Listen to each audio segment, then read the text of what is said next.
Bismillah. Bismillahirrahmanirrahim. Alhamdulillahi Rabbil Alamin. Wassalatu wassalamu ala nabiyyina Muhammad wa ala alihi wa sahbihi ajma'in. Asyhadu an la ilaha illallah wahdahu la syarika lah wa asyhadu anna Muhammadan abduhu wa rasuluhu wa huwa habibuhu wa safiyyuhu qalilu amma ba'd. Assalamualaikum warahmatullahi ta'ala wabarakatuh. 411 Sifat-sifat Rasul 411 Ya.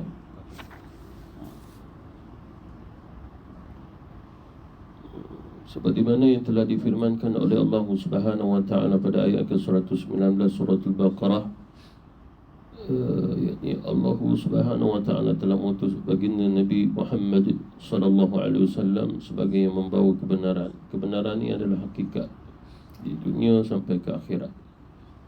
Al-haq itu juga sesuatu yang tidak dihapuskan oleh Allah Subhanahu wa taala dan hilangkan manfaatnya.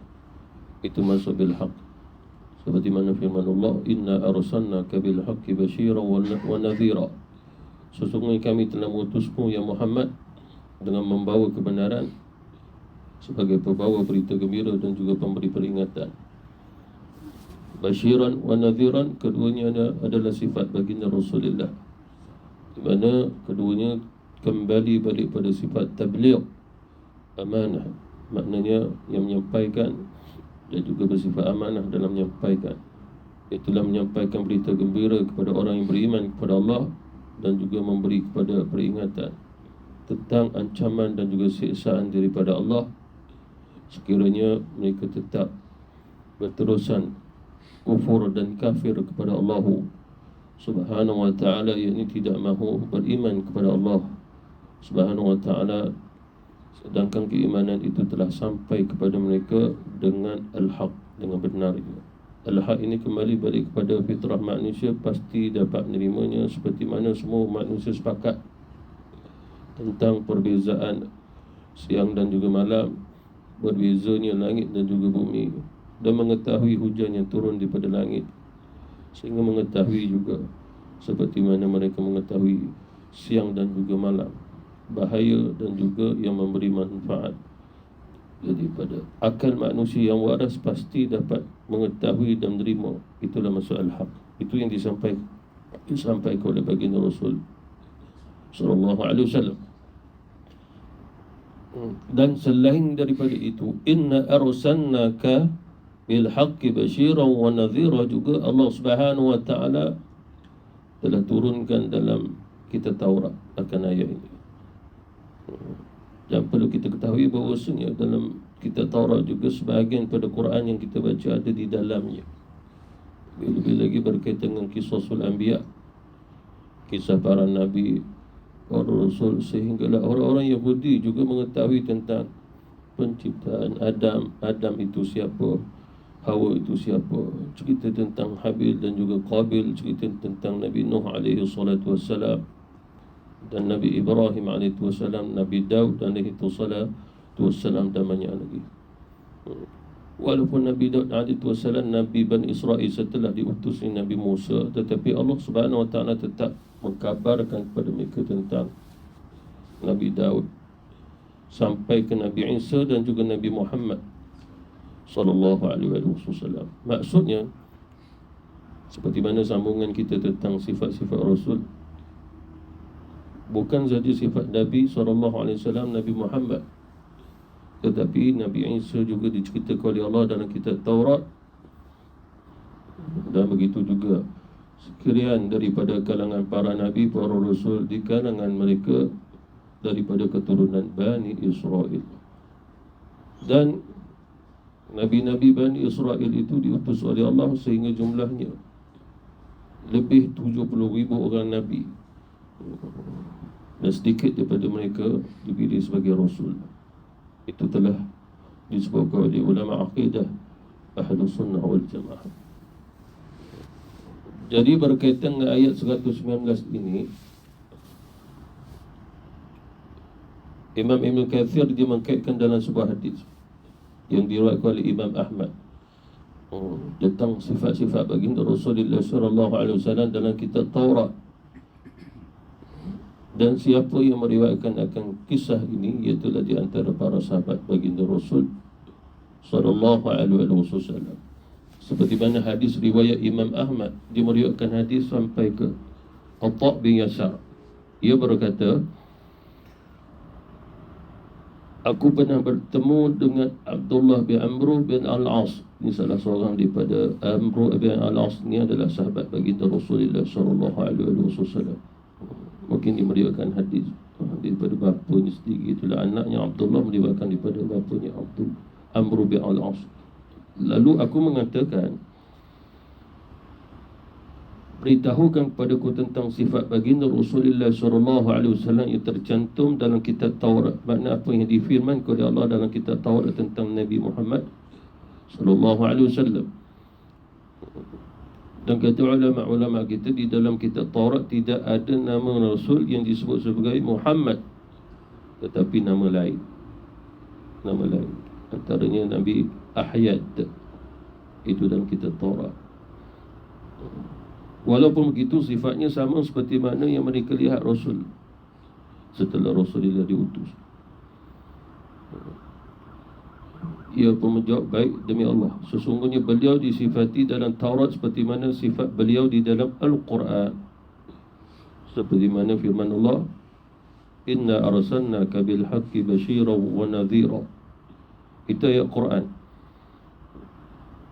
Seperti mana Allah mengkaitkan dengan ayat Quran tadi, seperti mana Allah Subhanahu wa taala mengkaitkan juga dalam kitab Taurat dengan maksud, wahai Nabi, sesungguhnya kami mengutusmu sebagai saksi, pembawa berita gembira, dan juga pemberi peringatan serta pelindung bagi orang-orang yang ummi. Orang-orang yang ummi ini adalah orang yang lemah. Engkau adalah hamba dan Rasulku. Ini yang difirmankan oleh Allah Subhanahu wa taala dalam isi kandungan kitab Taurat. Kemudian Allah menyebut lagi dalam Taurat, aku menamaimu Al-Mutawakkil. Al-Mutawakkil maksudnya adalah yang hadir, membimbing, lalu melindungi orang-orang yang beriman kepada Allah Subhanahu wa ta'ala.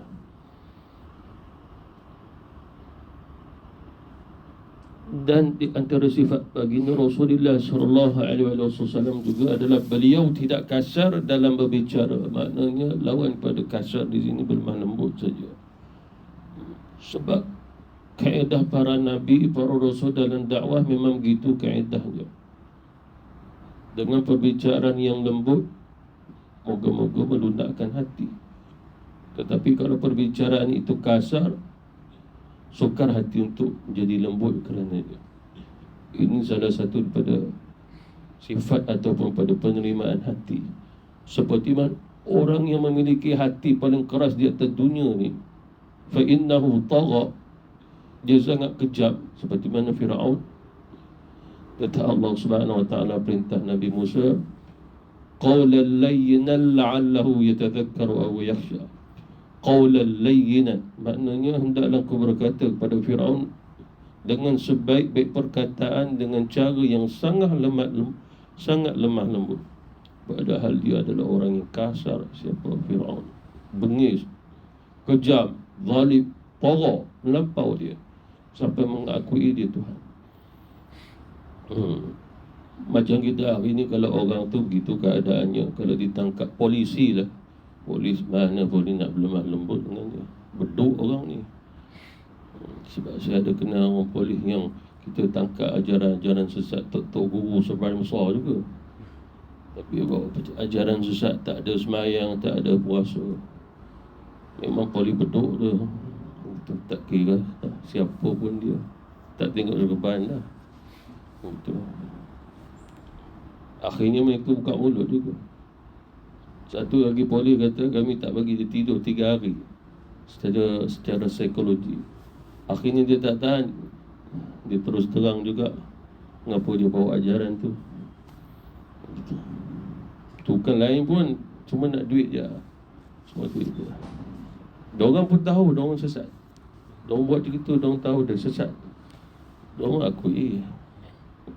Bila dah kena peduk semua tu, memang dia takkan buka mulut dan takkan asaskan balik ajaran tu. Tak perlu kes ni bawa ke jawatan agama dah. Dia akan stop. Mampu dia bantai betul.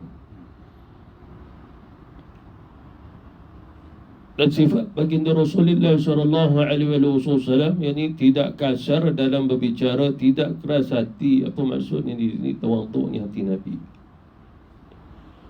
Tawaduk ya Rasul atas para sahabat yang beriman kepada Allah Subhanahu wa taala. Tawaduk Nabi.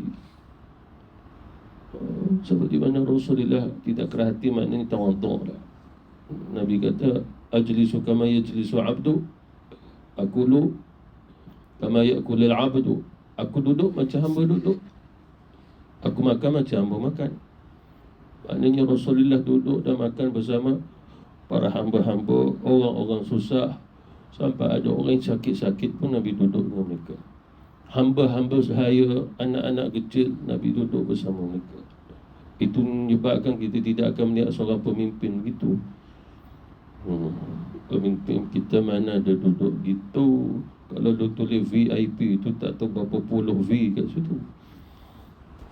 Tapi mana boleh duduk sini ni untuk YB kita aja. Tidak pada Rasulullah sallallahu alaihi wasallam. Makan bersama sahabat, bertemu di antara lutut mereka dengan lutut Rasulullah sallallahu alaihi wasallam.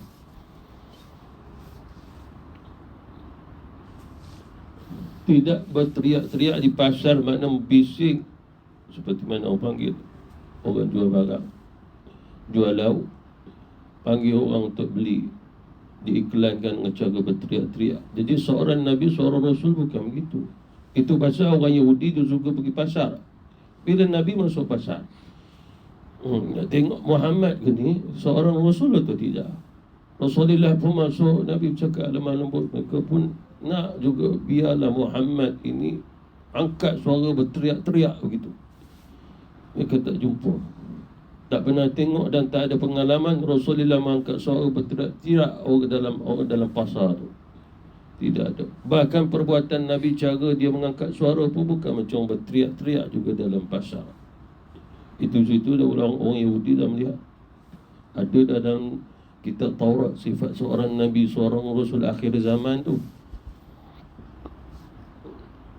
Dan tidak membalas kejahatan dengan kejahatan. Itu yang seorangnya Yahudi, bukan seorang lagi kisah ni seperti mana pernah saya sebut sebelum ni. Seorang Yahudi meracuni Nabi, dia letak racun pada daging kambing, jamu Nabi makan dengan sahabat. Seorang sahabat Rasulullah yang makan dengan Rasul, meninggal dia. Racun tu kuat, Rasulullah sakit. Rasulullah berhadapan dengan mereka Yahudi di Khaybar. Nabi pun terus terang, kenapa kamu letaknya racun pada daging kambing ni? Muncul seorang Yahudi, ya Muhammad, macam mana kamu tahu? Kambing ni beritahu kat aku, daging ni beritahu. Itu menunjukkan antara mukjizat Rasulullah adalah yang mati berbicara. Kambing tu matilah, dia berbicara. Daging tu kan dah masak. Ini atas kemukjizatan Rasul.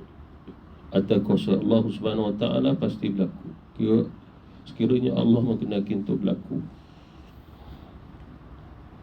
Lalu Rasulullah bertanya kepada mereka, mengapa kamu lakukannya? Kerana kami nak melihat tentang dirimu. Itu satu kejahatan kami. Kami nak tengok adakah dibalasi kejahatan. Rupanya tidak. Rasulullah tidak membalasi ini, tidak menghukum dia. Walaupun sahabat Rasulullah ni mati kerana itu, kerana racun. Tak membalasi apa pun. Dan Rasulullah tidak perintah orang yang bubur racun tu ditangkap, dibunuh. Jadi itu di Khaybar. Waktu Rasulullah di Madinah, orang mengsihi Nabi. Sifat harus bagi seorang Nabi adalah harus baginya terkena sihir. Tapi sihir ini hanya sekadar pada fizikal Rasul, bukan pada wahyu dia. Wahyu Rasulullah tidak terganggu dengan sihir. Itu yang perlu kita ketahui. Seperti mana contoh, walaupun kita di antara kita ini mungkin orang sihir dia, santau dia, tapi suruh baca Fatihah, ayat kursi dia boleh baca.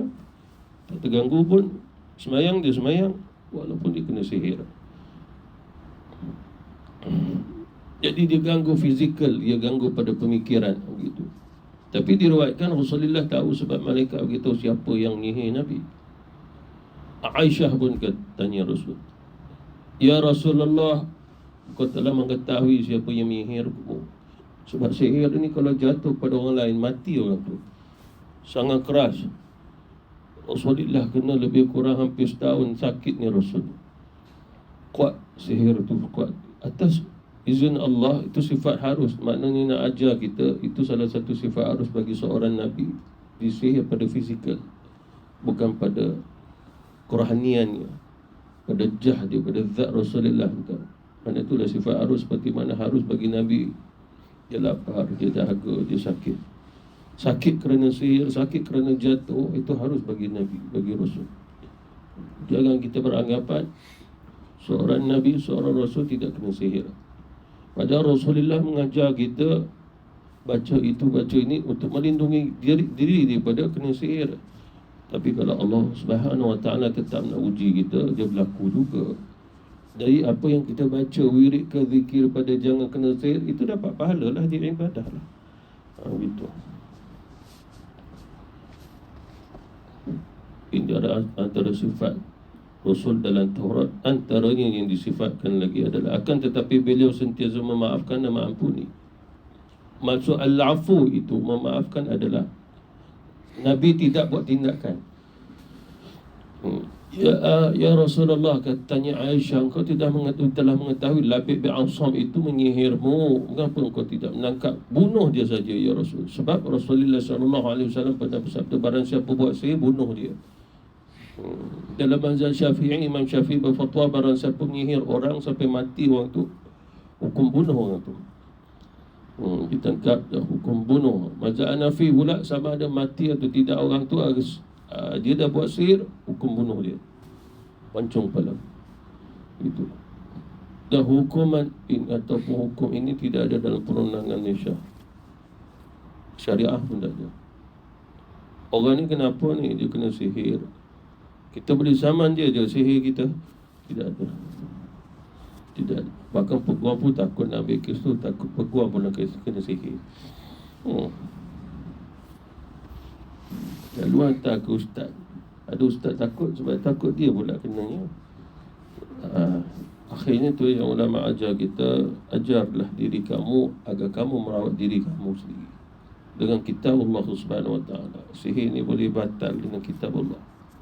Sebab Nabi baca Al-Falaq An-Nas, sentiasa baca. Sehingga Rasulullah pun sihat. Lalu kata Rasulullah SAW, "Ya Aisyah, aku tidak mahu membalasi kejahatan yang mereka buat dengan kejahatan juga." Makna kejahatan dibalasi dengan hukum Islam tu, tak mahu. Kerana Allah telah sembuhkan aku, maka bagiku selesailah. Biar mereka dah tahu bahawasanya aku tidak membalasi kejahatan mereka dengan kejahatan juga. Kejahatan membalasi lah, tapi aku membiarkan, maksudnya aku memaafkan. Itu maksud biara tadi. Jadi bagi orang Yahudi berfikir secara waras, lalu pasti mereka akan berkatakan, ini seperti mana yang telah difirmankan oleh Allah dalam Taurat. Benar Muhammad. Sebab kalau orang lain, nescayalah mari orang kampung menyerang orang yang menyihir tu. Mungkin dibakar yang orang tu.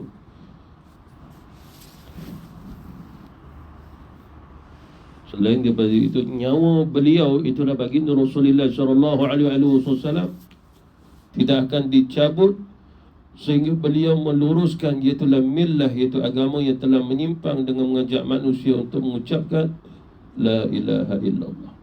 Makna membawa kepada kalimatul iman, kalimatul Islam, itu kalimah La ilaha illallah, kalimah at-tayyibah, kalimatul tauhid, kalimatul jannah, kalimah yang menyebabkan seorang itu masuk syurga kalau dia ucapkan dengan keikhlasan kepada Allah Subhanahu Wa Taala.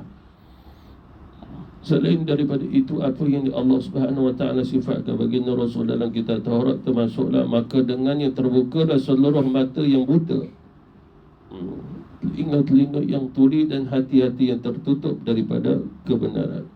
Itu juga hadis sahih yang diriwayatkan Imam Al-Bukhari, itu Imam Ibn Katsir ambil hadis ni. Jadi kesimpulan daripada riwayat ini, hadisnya sahih. Bahkan Imam Bukhari juga meriwayatkan sampai kepada Imam Ahmad. Imam Ahmad adalah imamku kepada Imam Al-Bukhari. Imam Bukhari juga meriwayatkan daripada Imam Ahmad. Jadi Imam Ahmad tu jauh lebih senior daripada Imam Al-Bukhari. Di sahih. Jadi kesimpulan daripada riwayat ini tidak lain bahawasanya, kalau orang Yahudi itu berfikiran matang, waras, fikir dengan gaya manusia berfikir secara betul, pasti mereka akan beriman kepada Nabi Muhammad SAW. Sebab kalau bukan Nabi Muhammad, tak berlaku sifat-sifat ni, takkan berlaku. Pasti ada yang marah, pasti ada yang berteriak-teriak, ada pasti akan membalas dendam. Tapi Rasulullah SAW tidak ada itu semua. Seterusnya firman Allah Subhanahu wa taala dalam surah Al-Baqarah ayat 120 dan 121, larangan keras mengikuti Yahudi dan juga Nasrani. Seperti mana yang telah saya sebutkan di surah usul, Yahudi dan Nasrani bukan agama, tapi kita nisbah dengan agama disebabkan mereka membina agama mereka sendiri. Padahal semua para nabi, para rasul itu Islam. Bila Allah Subhanahu wa taala utus Nabi Muhammad bawa Islam, Allah tidak mahu menyamakan agama mereka Islam, disebabkan mereka telah mengubah Islam tu. Mereka syirik, mana boleh nisbah kepada agama yang dibawa oleh Nabi Musa, agama yang dibawa oleh Nabi Isa, Islam. Lalu oleh kerana itulah Allah menyebut mereka sebagai Yahudi dan juga Nasrani. Nisbah ini bukan din, tapi nisbah kehidupan. Hanya mengikut ulama akidah Sunnah wal Jamaah untuk membezakan agama Islam dengan mereka. Lalu kita boleh juga mengambil apa yang mereka ambil. Lalu kita kata agama Yahudi, agama Nasrani yang sesat. Begitu. Seperti mana firman Allah Subhanahu wa taala, a'udzubillahi minasyaitonir rajim, ولن ترضى عنك اليهود ولا النصارى حتى تتبع ملتهم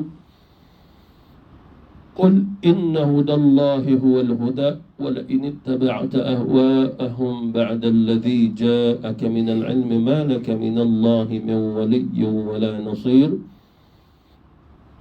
الذين آتيناهم الكتاب يتلونه حق تلاوته أولئك يؤمنون به ومن يكفر به فأولئك هم الخاسرون.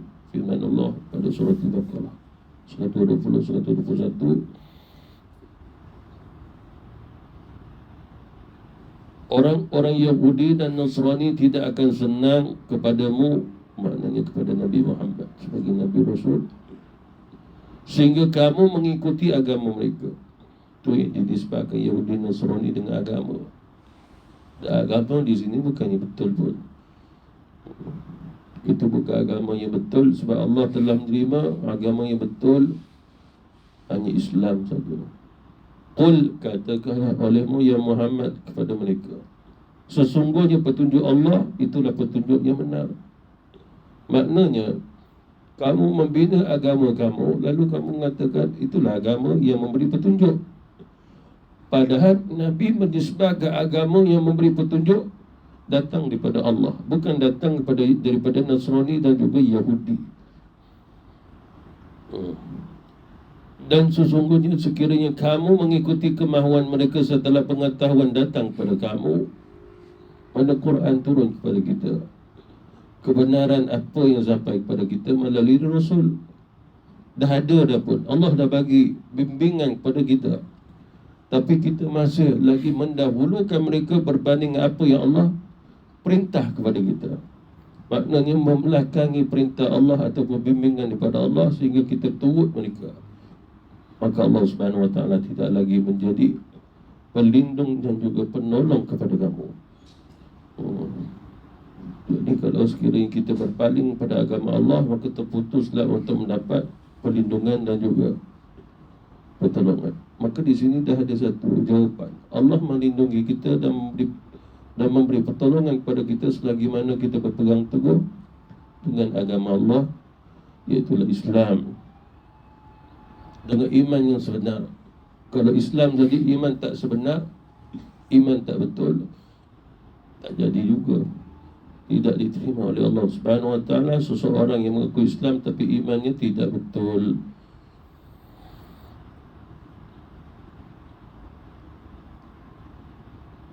Ayat 120, manakala ayat 121, orang-orang yang telah kami beri Alkitab pada mereka, mereka membacanya dengan bacaan yang sebenarnya, mereka itulah beriman kepadanya. Ini sebaliknya, Yahudi, Nasrani yang baca kitab Taurat dan juga Injil yang betul, cara dengan nas yang betul, cara dengan naskhah yang betul, cara dengan firman Allah yang betul. Allah kata mereka beriman. Apa maksudnya? Yakni mereka pasti akan masuk Islam. Itu maksudnya. Maknanya apa di sini? Ini sebagai jawapan bahawasanya orang yang baca tak betul, dengan cara yang tak betul, dengan kitab yang tak betul, walaupun namanya Taurat dan Injil, mereka tidak akan Islam. Apatah lagi beriman. Tetapi barang siapa yang baca secara betul, sama ada Yahudi pun ataupun Nasrani, akhirnya pasti mereka akan memilih Islam sebagai agama yang mereka anuti. Dan barang siapa yang ingkar kepadanya, maka mereka itulah orang-orang yang rugi. Rugi di sini di mana? Dalam dunia, di dunia, dalam barzahnya, dan sampai ke akhirat. Mengapa Allah Subhanahu Wa Taala sebut rugi? Hidup tanpa barakah, hidup tanpa kebaikan, hidup tanpa mendapat apa-apa manfaat, disebabkan ibadah mereka tidak diterima oleh Allah.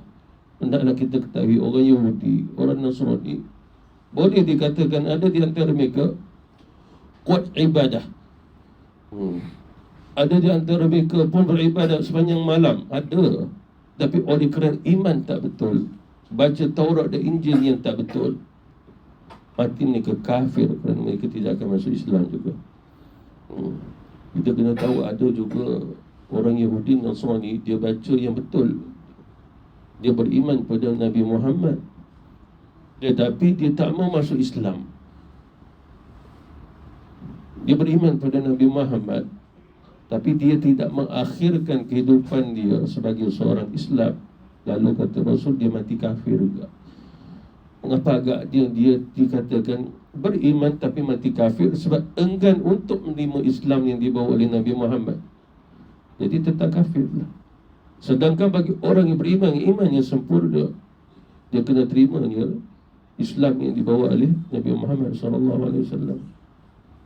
Kalau begitu, ramailah orang yang kafir beriman pada Nabi Muhammad, dia percaya, tapi tak mahu masuk Islam. Lalu kita kata dia dah Islam juga.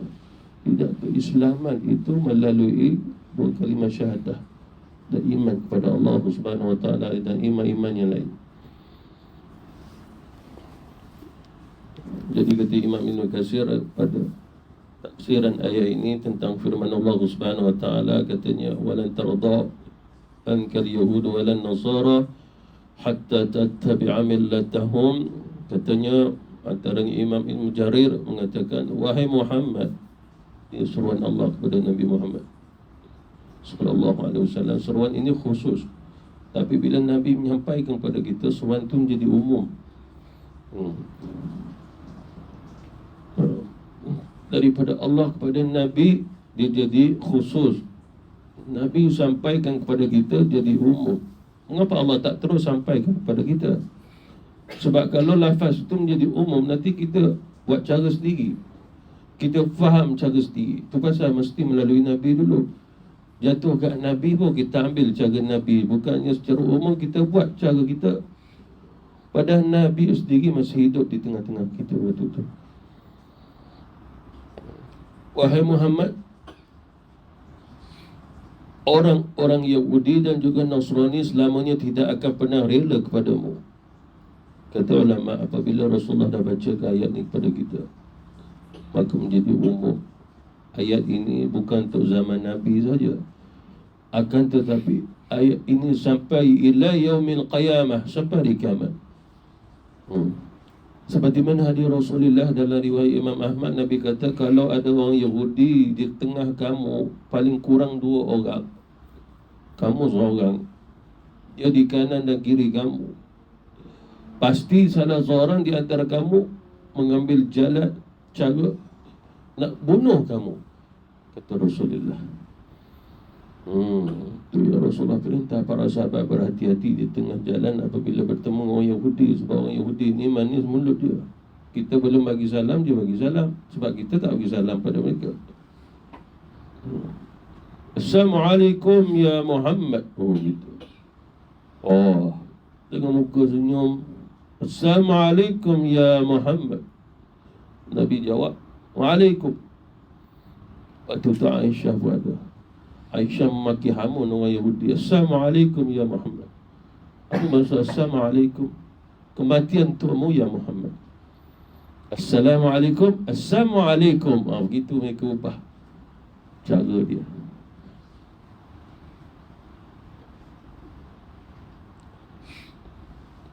Orang-orang Yahudi Nasrani selamanya tidak akan pernah rela kepada kamu. Maknanya adalah mereka tak akan pernah rasa senang lah. Tak pernah rasa puas kalau kita tak pegang, kita tak ikut agama mereka. Berfikrah itu lain. Ini sampai ikut agama tu, millah. Maka jangan lagi engkau mencari sesuatu yang dapat membuat mereka rela dan juga sejalan, akan tapi arahkanlah perhatianmu untuk mencari redha Allah dan mengajak mereka kepada kebenaran yang kau diutus dengannya. Itu yang kisah tentang kiblat tu. Kita kena tahu surah Al-Baqarah lebih 280 ayat. Lebih 284, 285, 286, 287. Ialah ulama, tapi semua ayatnya ada. Beza mana ayat tu. Ini ayat pertama, ni ayat kedua, itu je beza. Rasulullah SWT di Madinah, Nabi tengok orang Yahudi solat menghadap ke Baitul Maqdis di Syam. Lalu Rasulullah SAW perintah para sahabat, kita solat berkiblatkan kiblat mereka. Mengapa ya Rasul? Ini ijtihad Nabi, boleh saja. Moga-moga apabila kita berkiblat mereka, akhirnya mereka mengikut nanti satu hari kiblat kita.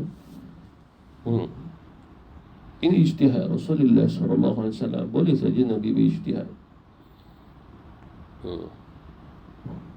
Seperti mana juga kisah pada perjanjian Hudaibiyah dulu. Orang-orang musyrikin buat perjanjian dengan Nabi. Tahun ni tak boleh masuk, kalau masuk pun tak boleh bawa senjata. Bila dah masuk dalam beberapa hari, kena segera keluar. Lalu apa jawab Rasul? Ya, kita terima perjanjian mereka. Lalu Umar mengatakan kepada Rasul, ya Rasul, kita tidak sepatutnya tunduk dengan perjanjian mereka. Sabar ya Umar, kita ikut dulu perjanjian. Kita tidak tunduk, cuma ikut. Sebab mesti ada hikmahnya. Hikmahnya adalah akhirnya mereka yang membatalkan perjanjian, sehingga kita mempunyai kekuatan untuk memerangi mereka. Akhirnya ribu-ribu mereka masuk Islam. Itu hikmah yang kita tidak tahu, tapi itu daripada Rasulullah SAW atau ijtihad Nabi. Tidak ada masalah Nabi berijtihad. Lalu Allah Subhanahu Wa Taala turun ke ayat ni, ya Muhammad, kalau sekiranya kau masih mengikut kiblat mereka, mereka akan rasa suka macam kau ikut agama mereka. Itu yang Rasulullah berdoa kepada Allah, agar Allah Subhanahu Wa Taala turun ke ayat, agar kita apabila solat menghadap ke Baitullahil Haram di Mekah, di Masjidil Haram sana. Wa min haitsu kharajta fawalli wajhaka syatral Masjidil Haram. Di mana saja kamu menghadap suatu solat kamu, hendaklah kamu menghadap ke Masjidil Haram. Mana di situlah Mekah adanya Kaabah. Setelah 16-17 bulan mustajab doa Rasul. Tapi Allah uji dululah. Kita pun solat dalam 16-17 bulan menghadap ke Syam, sama kiblat dengan orang Yahudi dalam kiblat mereka.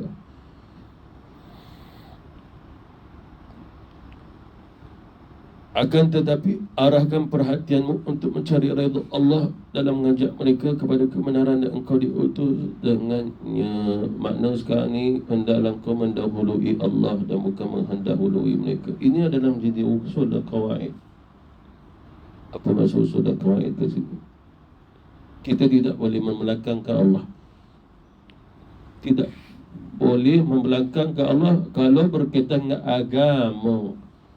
Tidak boleh. Seolah-olah kita mendahulukan, memuliakan agama mereka, barulah agama kita. Bahkan menunjukkan kekafiran tadi kita. Ini sudah akidatul Islam. Jangan sampai agama lain, hati kita juga menerimanya sebagai agama. Sebab Allah berfirman, inna dina indallahi al-Islam. Hanya diterima oleh Allah akan agama hanya Islam. Jadi dalam hati kita jangan menerima agama lain, terima saja Islam. Agama lain pastinya kita perlu menolaknya. Jangan sampai masuk dalam jiwa dan hati kita, kerana kita telah ikrar berjanji kepada Allah, raditu billahi rabba wa bil islami dina wa bi Muhammad sallallahu alaihi wasallam nabiyya wa rasulah. Bahkan nanti kita apabila dalam kubur, yang menghantar kita dah balik. Malaikat itu pertemukan kembali roh kita dengan jasad dalam kubur. Tidak boleh digambarkan keadaan itu, sebab dia termasuk alam ghaib. Tapi itu yang diceritakan oleh Rasul. Roh dikembalikan masuk jasad ada dalam kubur.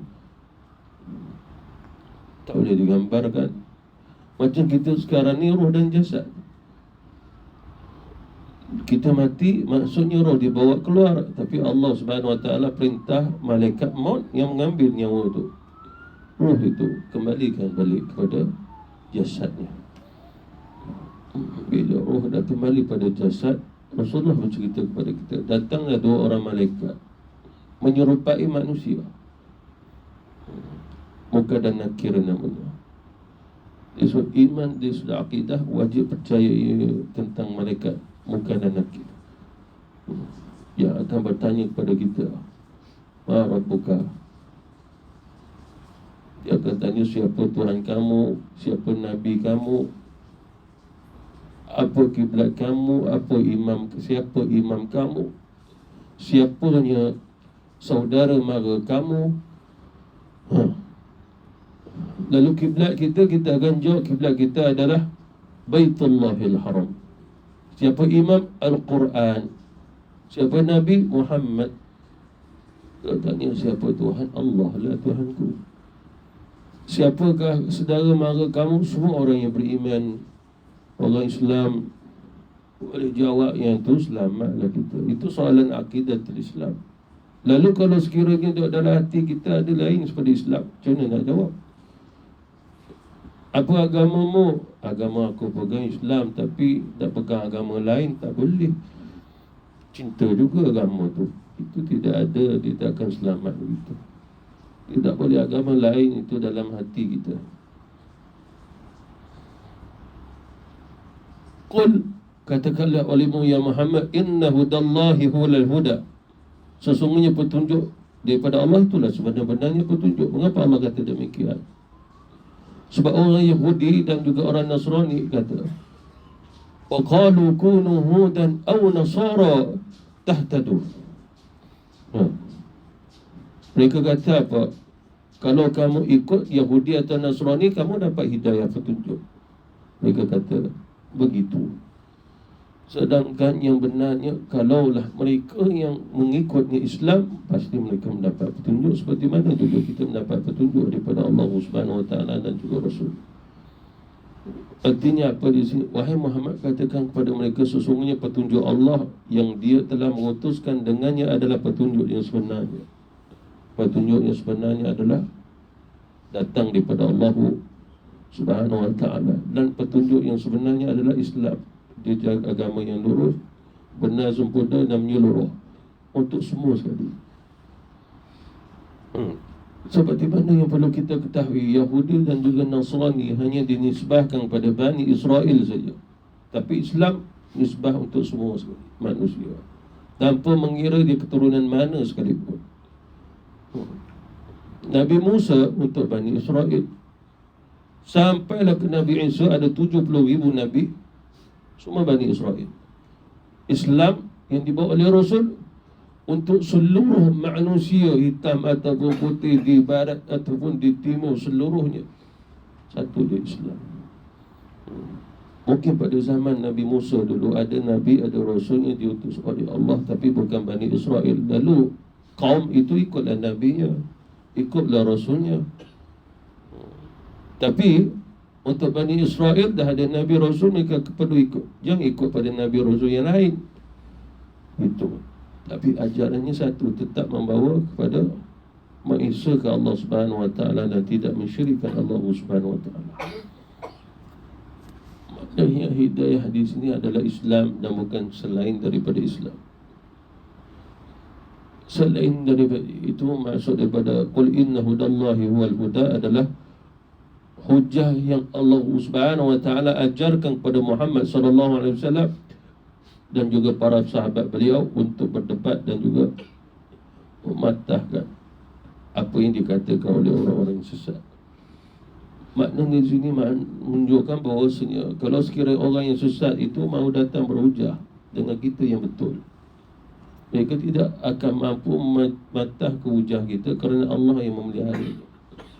Al-haq pasti tidak boleh dibenarkan, tidak boleh disamakan seperti mana al-batil.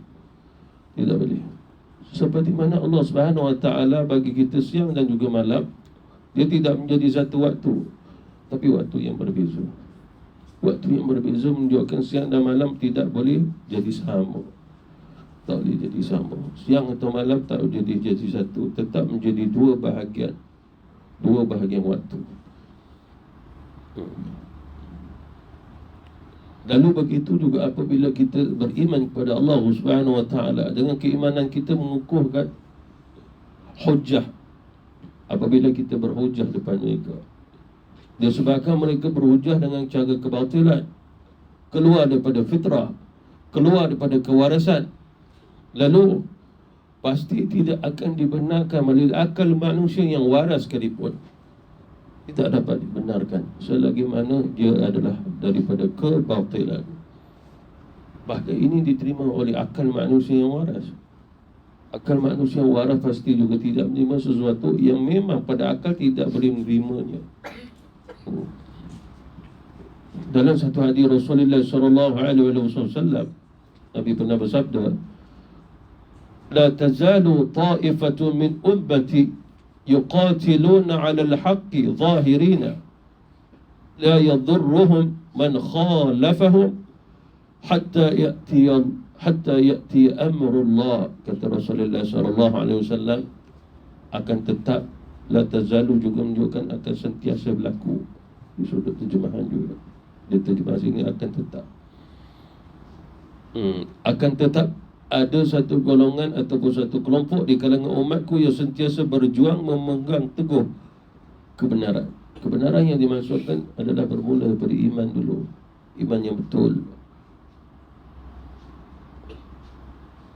Orang-orang yang menentang mereka tidak akan mampu memberi mudarat kepada mereka. Apa maksudnya di sini? Yang menentang mereka ahli batil, sedangkan mereka adalah ahli haq. Jadi kebatilan tidak boleh menghancurkan, melemahkan al-haq. Tidak mampu dan tidak boleh. Sehingga datang perintah atau keputusan daripada Allah, sehingga Allah membinasakan dan juga menghancurkan mereka. Ini hadis Rasulullah sallallahu alaihi wasallam. Nabi nak bagi tahu kepada kita, mustahil orang-orang yang sesat dapat menyesatkan kita. Memang ada ayat Quran. Wahai orang-orang yang beriman, tidak akan bolehnya orang yang sesat menyesatkan orang yang telah mendapat hidayah petunjuk daripada Allah. Sekiranya orang yang mendapat hidayah petunjuk daripada Allah Subhanahu Wa Taala benar-benar dia berpegang teguh dengan Islam dan beriman, tak boleh disesatkan. Seperti mana dalam Quran juga Allah Subhanahu Wa Taala menyebut, Syaitan tidak boleh mengganggu mereka yang ikhlas kepada Allah. Ayat Quran, illa mukhlisi. Bahkan iblis juga pernah berdialog dengan Allah melalui malaikat lah. Ya Allah, ya Tuhanku, sesungguhnya aku akan menyesatkan anak-anak Adam. Tapi dia terus terang, dia tak boleh menyesatkan di antara anak-anak Adam yang ikhlas. Padahal anak-anak Adam belum ada lagi, baru ada Adam dan Hawa. Tapi dia dah kata begitu, mengapa agaknya? Sebab dia pun ada ilmu juga. Dia tahu kedudukan keikhlasan itu menghancurkan dia. Sebab kita diajar, diperintah untuk hidup dalam Islam, beriman dan ikhlas dalam ibadah kepada Allah kerana menghancurkan iblis. Seperti mana dalam hadis Rasulullah SAW, datang iblis menghancurkan kita dengan dosa-dosa. Lalu datang Rasulullah mengajar kita istighfar. Astaghfirullah, astaghfirullah wa atubu ilaih. Katanya akan iblis, aku menghancurkan anak Adam dengan dosa. Lalu mereka menghancurkan aku dengan istighfar. Jadi Rasulullah SAW maknanya laisa lahu sultan. Iblis ke syaitan, dia tak ada kekuasaan. Dia lagi lemah daripada kita yang memang lemah. Dia tidak ada kekuasaan, tidak ada apa-apa dorongan untuk melemahkan kita kalau kita ikhlas kepada Allah. Itu yang kita kena jadi orang Islam yang beriman kepada Allah, dengan iman tadi yang membina kekuatan kita agar dia tidak dapat mengganggu kita. Wallahu ta'ala alam. Jadi kita berhenti pada 413. Nanti kita sambung pada satu lagi firman Allah yang dikait dengan ayat tadi. Wabillahi taufiq wal hidayah. Wassalamualaikum warahmatullahi taala wabarakatuh.